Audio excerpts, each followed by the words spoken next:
everyone, and welcome to the coolest workshop. And you're probably the youngest one as well.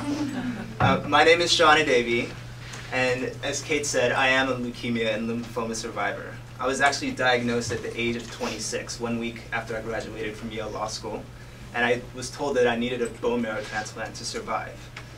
Unfortunately, fewer than 17% of African Americans are able to find a donor, and I was one of the lucky few. So in February 2010, I got a cord blood transplant, and I've been cancer-free ever since. I decided to go public with my story. Two reasons. One, I needed a donor to save my life. I used to walk up and down the streets of New York outside the UN building, looking at people on the sidewalks and wondering if one of them would be the person that actually saved my life.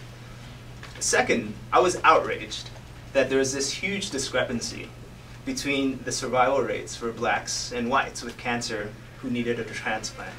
It felt grossly inequitable that my chances of beating cancer hinged on my race or ethnicity. So I set out to recruit 10,000 donors from around the world of African descent as a way of closing this racial divide. And then I decided to take it one step further and start a bone marrow registry in Nigeria. With a population of 170 million people, over 140 ethnic groups, it's a melting pot of genetic diversity. And one of the main reasons black cancer patients can't find donors is this lack of diversity in their donor registry. So it made sense to me to start a registry in Nigeria and eventually branch out to other countries. However, in the course of my journey as from patient to advocate, I've encountered a lot of misperceptions about cancer. And I believe these misperceptions are putting youths at risk, especially in low to middle income countries.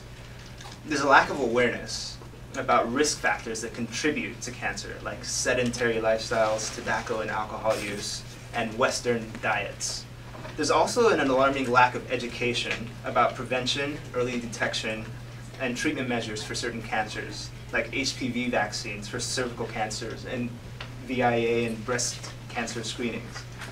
I think it's absolutely critical that youths who are living with NCDs or who have previously battled NCDs and won to speak up to close the awareness and education gaps in their communities. We can use our personal struggles to educate, enlighten, and inspire other youths around us, but we have to make our voices heard, from high-level international advocacy to grassroots community mobilization and everything in between.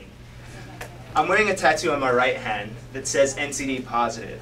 And I'm NCD positive because I'm a cancer survivor and a youth advocate. And I speak for youths living with NCDs all around the world. I ask them to stand up with me to create a healthier world for us all. But today in this room, we're also a community. And I ask each one of you for 6 seconds before you leave to do a Vine video saying why you're NCD positive.